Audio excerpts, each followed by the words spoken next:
una persona a partir, sí. Recordamos que las personas tienen derechos sobre sus bienes y que en algún momento dado tienen el derecho para poder declarar algo llamado patrimonio. ¿Y qué era el patrimonio? El conjunto de bienes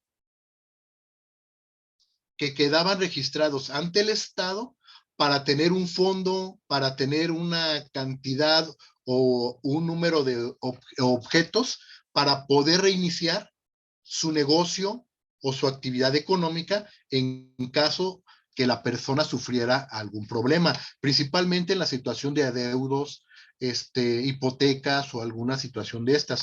Pero es importante, aquí la cuestión para recomendar a los clientes, antes que nada, la persona tiene que llevar a cabo el registro de su patrimonio. ¿Esto cómo es? Ir al juzgado y hacer una declaración de patrimonio. Y precisamente, ¿qué es lo que puede dejar? Su coche, su casa, herramientas, materiales de trabajo, para que queden registradas y que éstas no puedan ser parte de el cobro o de un embargo. ¿Esto para qué? Precisamente para que la persona tenga protección en caso de que algo le suceda. Y al recobrar o tener estos bienes como, ¿cómo le podría decir? Un guardadito para una contingencia, se ayuda a que nuevamente el ciudadano tenga una posibilidad económica. Esa es la gran ventaja del patrimonio. Ahora, ¿quién lo puede declarar? Realmente el dueño. Solamente el dueño de los bienes puede llevar y hacer esta declaración de patrimonio. ¿A quiénes van a quedar? ¿Qué hay que declarar también en este caso? ¿A quién se está protegiendo con esos bienes? En este caso entra el ámbito del derecho familiar y a quién, pues obviamente a la esposa y a los hijos. Para que si en un momento dado hay algún adeudo, hay algún pendiente económico, con estos bienes se da la protección a la familia.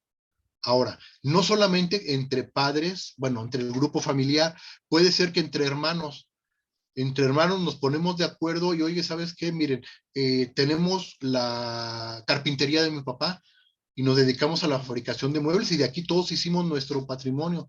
Pues ¿saben qué? Cada uno va a declarar su casa, una parte del taller y un vehículo para que quede protegido.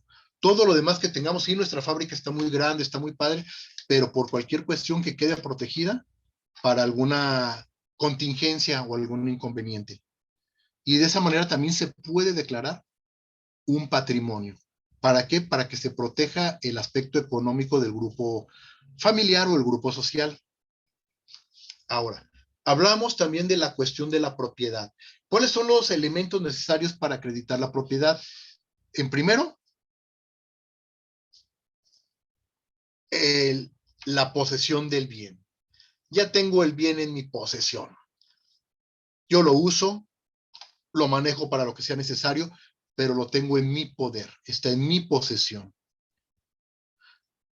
Aquí podemos hablar también de que hay algunas variantes. Dentro de la posesión, hay posesión que es directa, precisamente porque la persona la adquirió de otro poseedor. Y hay posesión indirecta cuando la posesión del bien se da por medio de un contrato, donde de manera parcial y temporal, él posee el bien a cambio de una cuestión económica. ¿Y quién es el poseedor? Pues soy yo tengo la casa, estoy arrendando, tengo la casa, estoy en ella, está bajo mi poder y yo la voy a cuidar como si fuera el dueño, en calidad de dueño. Pero ojo, no soy el dueño. Mi posesión es indirecta. ¿Por qué? Porque por medio del contrato de arrendamiento me fue otorgada esta posesión de manera temporal a cambio de un dinero. En la posesión directa, yo soy el dueño del bien. Tal vez una herencia, tal vez un contrato, pero de compra-venta, donde a partir de este contrato de compra-venta tenemos la adquisición del bien y donde me entregan la posesión física y me entregan el dominio del bien. ¿Por qué? Pues ya tengo el bien, mira, me fue entregado, lo tengo ya en mi posesión. Y ahora, ¿qué más me falta para acreditarlo? El documento, llamémosle escritura, que acredita que yo soy el dueño. Y en este caso tengo dominio y posesión del bien. Muy bien, pues ya tienes tu casa, ya tiene entregar tus escrituras, todo correcto, todo súper bien. Ahora, oiga, ¿qué derechos tengo sobre el bien? Pues mira, primero, más que derechos, primero cumple con tus obligaciones. ¿Cuáles son tus primeras obligaciones? El pago de gravámenes. Oiga, pues, ¿qué es eso? El pago de impuestos. Todos los impuestos generados por este bien le corresponden al dueño, al propietario, pagarlos, cubrir estos bienes. En muchos casos, ¿ante quién son? Ante el mismo Estado. ¿Cuál es el más común? Pues el impuesto predial. También va a haber alguna serie de gravámenes que pueden quedar, de acuerdo a un contrato, estipulados para la persona que tenga la posesión en ese momento. En este caso, como cual, algunos muy sencillos. Para alguien que tiene una posesión por arrendamiento, el agua, la luz y algunos servicios que fueron otorgados por quién? Por decisión de la otra persona. Él decidió adquirirlos para su bienestar. Así que los tiene como una obligación también, adquirida de manera voluntaria. Todo bien hasta ahí. Oiga, el arrendatario tiene obligación de pagar la cuestión del predial. No, el arrendatario no. ¿Por qué? Porque no tiene un derecho real o principal sobre el bien. A él le corresponde un derecho de posesión indirecto hecho por un contrato de arrendamiento y que le otorga cierta cantidad de derechos sobre el bien. Ahora, ¿qué más puedo hacer yo con mi terreno, con mi casa? Puedo construir. ¿Qué obligaciones o qué derechos tengo para construir? Bueno, el mismo Código Civil nos señala o nos enfatiza y dice, mira, no puedes invadir los terrenos vecinos. Oiga, pero si yo tengo un segundo piso y el vecino nada más tiene un solo piso, en el segundo piso quiero poner una terraza y que tenga una saliente de 1 metro extra sobre el terreno vecino, ¿está permitido? No, no está permitido. La misma ley nos va a decir, discúlpame, tú solamente puedes construir sobre tu dominio, sobre tu posesión. No puedes construir de manera extraordinaria. Oiga, pero puedo poner una ventana. Hablemos de algo también llamado derecho de privacidad, donde la cuestión es, en este derecho de privacidad, yo no puedo poner balcones, ventanas o terrazas que den a la propiedad del vecino. ¿Qué va a suceder si yo construyo unas ventanitas hacia el terreno del vecino? Pues bien fácil, él puede pedir por medio de un juicio que sean tapiadas, que sean quitadas estas ventanas. O por otro lado, en la cuestión práctica, pues bien simple, aquí tengo mi barda, levanto mi barda 1 metro más, 2 metros más y se acabó el problema. Ya cubrimos la ventana y pues, ni modo, la otra persona construyó donde no debía. Hablamos también del derecho de luces, donde la característica principal dentro del derecho de luces es precisamente de que hay espacios o lugares donde si me bloquean la luz del sol que da sobre mi terreno, está prohibido. Su construcción no puede bloquearme. Ustedes se darán cuenta, esto checando que algo llamado los permisos o planes de construcción en cada estado o en cada municipio.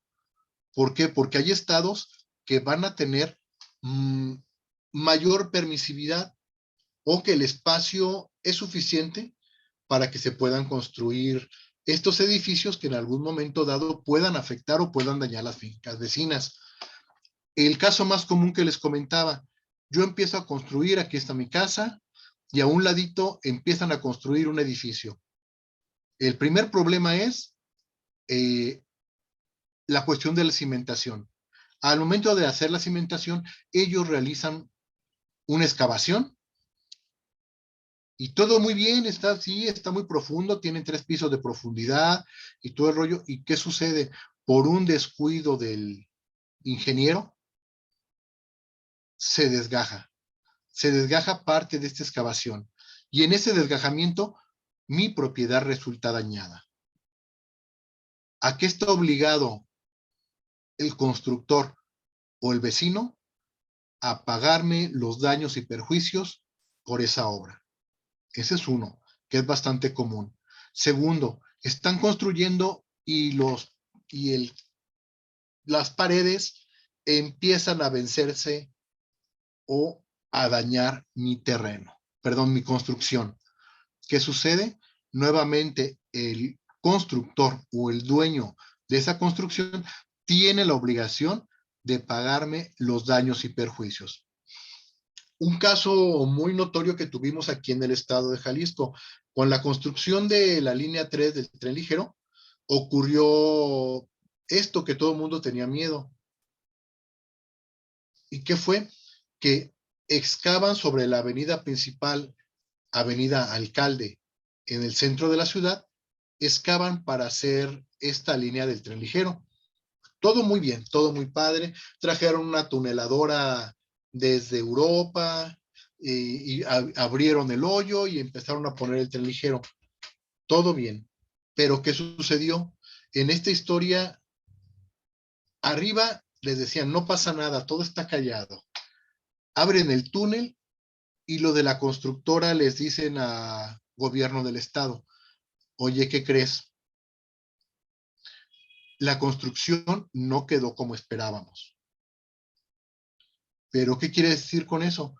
Ah, ¿sabes qué?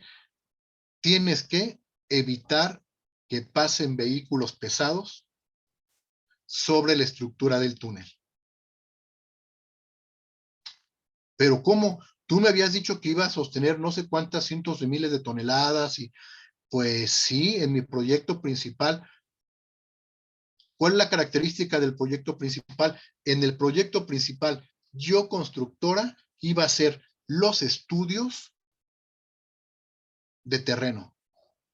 Yo constructora iba a traer los materiales necesarios para realizar la construcción. Yo constructora iba a cubrir todos los daños y perjuicios que se ocasionaran por esta construcción. Pues sí, eso fue lo que ofreciste, pero recuerda, ¿qué crees? Firmamos un contrato donde tú, gobierno del estado, absorbías estas responsabilidades para bajar los costos de la construcción. ¿Te acuerdas que costaba 1,000 millones de pesos? Pues sí, acuérdate, solamente me pagaste 200. Los otros 800 fue la rebaja que te hice y que yo confié en la información que tú me dabas para realizar la construcción. Y bueno, este contrato, ¿cuáles fueron las consecuencias? Las consecuencias fueron las siguientes.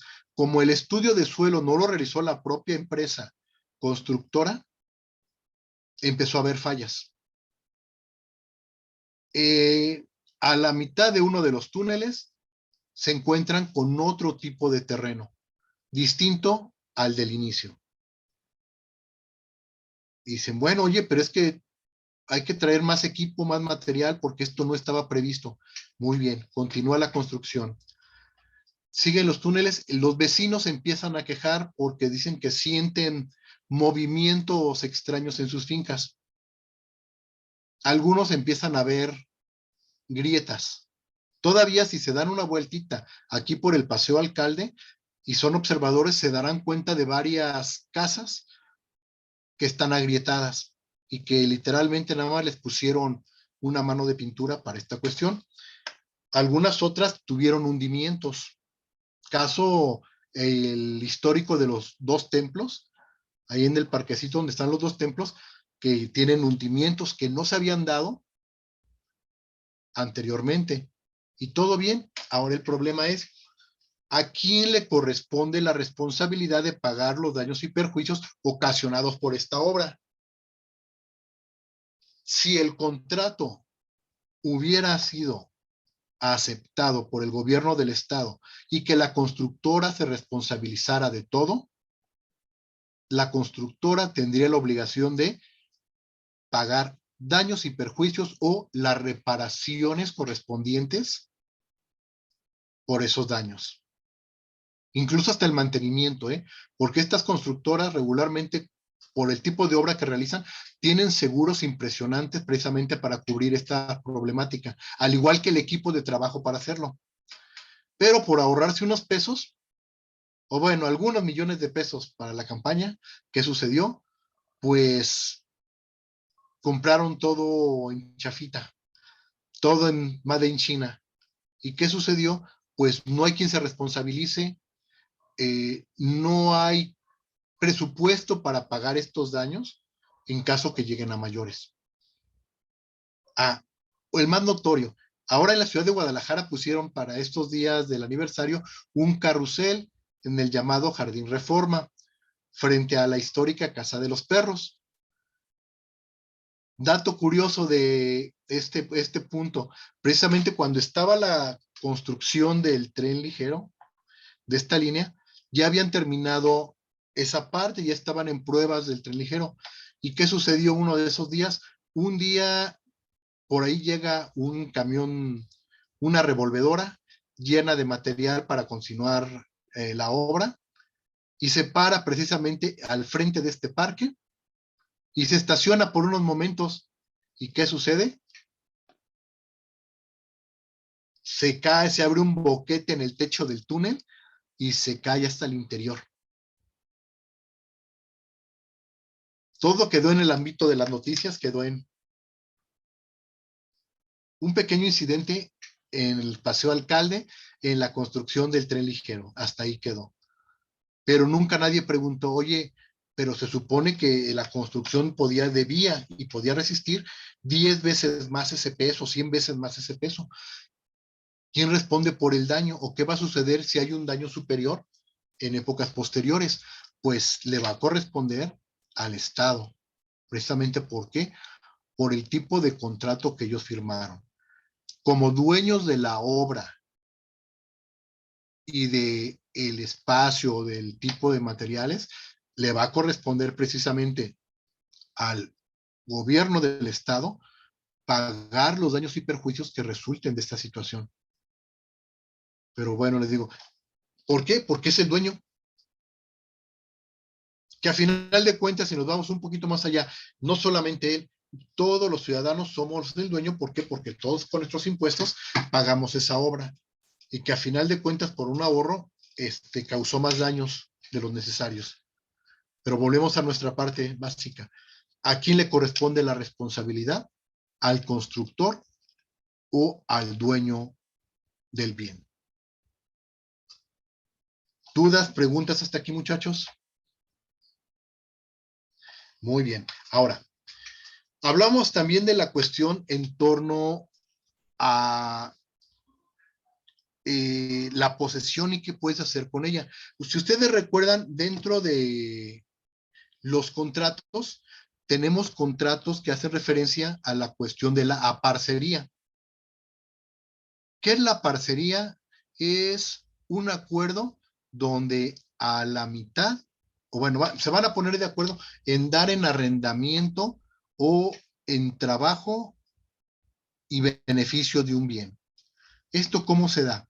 Si ustedes van a alguno de los pueblos por aquí cercanos, se acostumbra mucho el mediero o los contratos de mediación, pero no la mediación como la tenemos en los medios alternos, sino contrato de mediación, te hablan porque vamos a medias.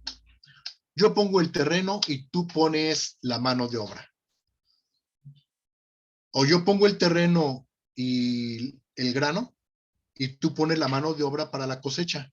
¿Cómo ves? Y al final de cuentas del total de la cosecha vamos al 50 y 50 o al porcentaje que hayamos acordado. Esto se le llama contrato de aparcería. Hay aparcería agrícola y hay aparcería ganadera. En la parcería ganadera es más sencillo porque es uno de los tantos contratos que juegan con el azar. ¿En qué consiste? En que en este tipo de contratos de aparcería ganadera, yo quedo contigo que mira, yo llevo mi toro para que monte tu vaca y el primer becerro que salga me corresponde a mí. Y a la siguiente, el becerro te toca a ti. ¿Estás de acuerdo? Ah, ok, oye, sí, pero esto va a durar como 2 años. Sí, sí, sí. Va a tardar un ratito precisamente por la misma cuestión natural. Pero ¿por qué le apuestan al azar? Precisamente porque nadie te puede garantizar que el primer becerro nazca bien.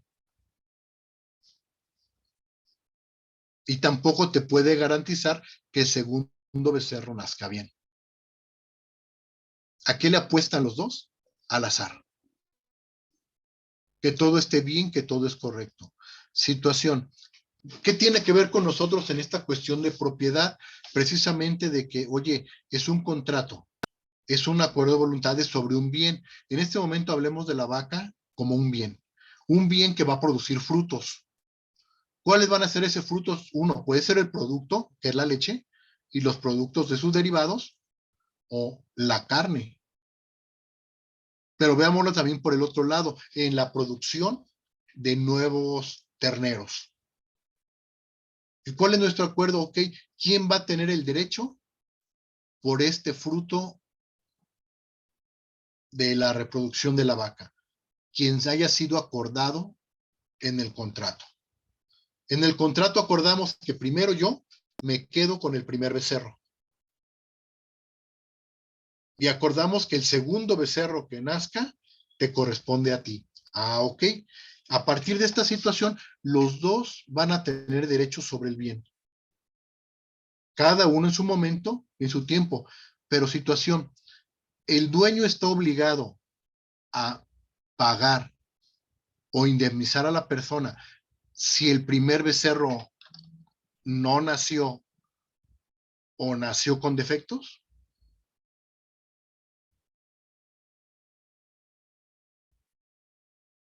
Caso curioso, no hay obligación en este caso. ¿Alguien está obligado a pagar en caso de que el segundo becerro no nazca? En este caso de aparcería, no.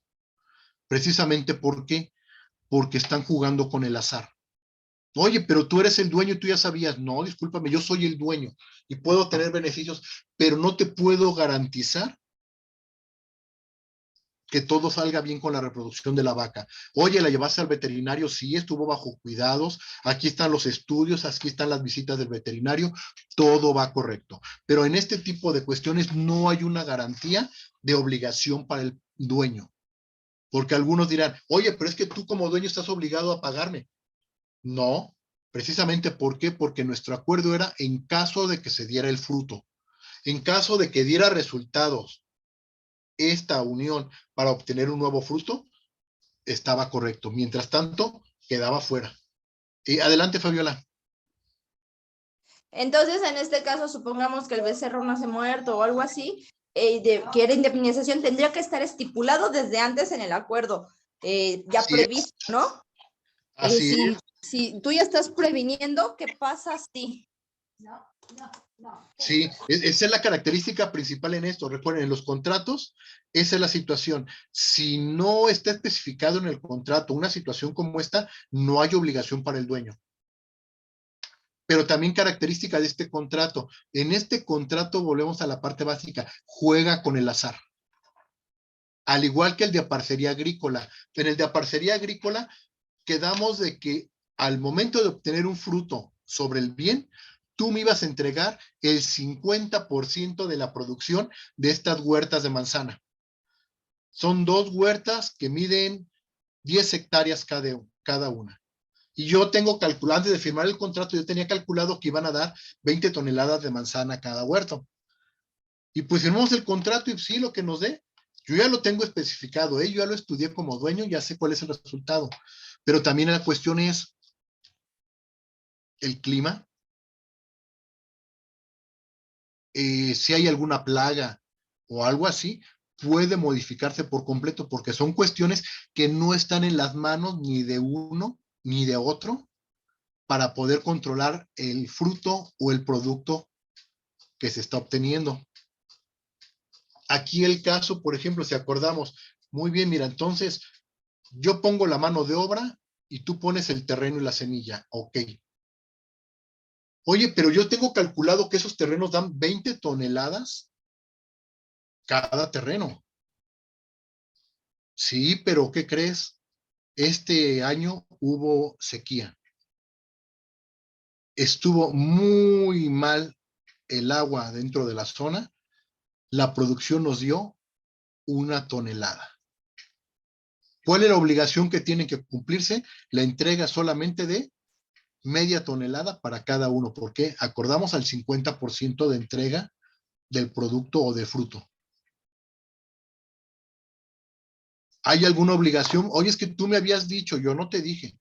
Fueron tus cálculos que tú calculabas que íbamos a obtener 20 toneladas de cada parcela. Se obtuvo 1 tonelada. ¿Por qué? La cosecha fue mala. ¿Hay alguna obligación de indemnización o de cumplimiento extraordinario? No. Precisamente ¿por qué? Porque estos contratos juegan al azar.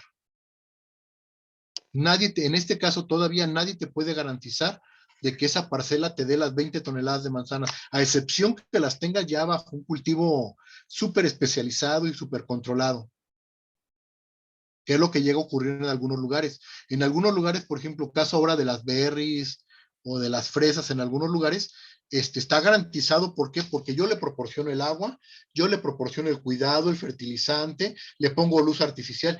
Tengo garantizado casi la totalidad de producción de ese bien. Pero en condiciones naturales no hay una garantía. Precisamente ¿por qué?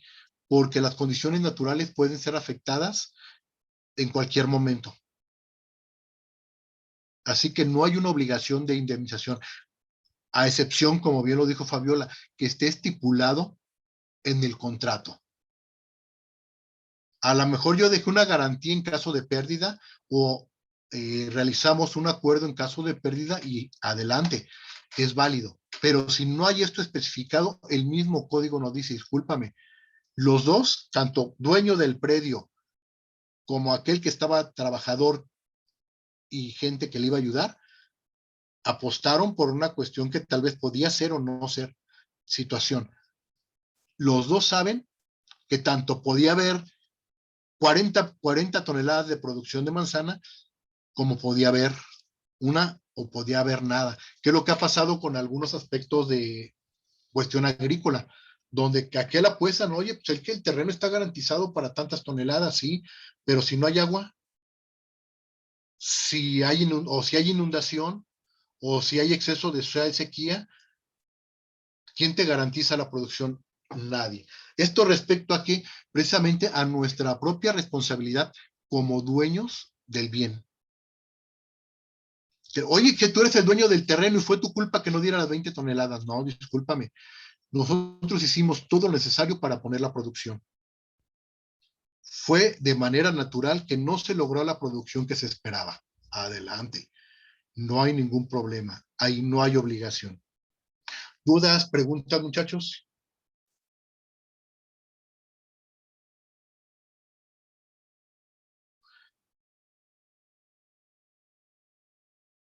¿Seguros que están seguros?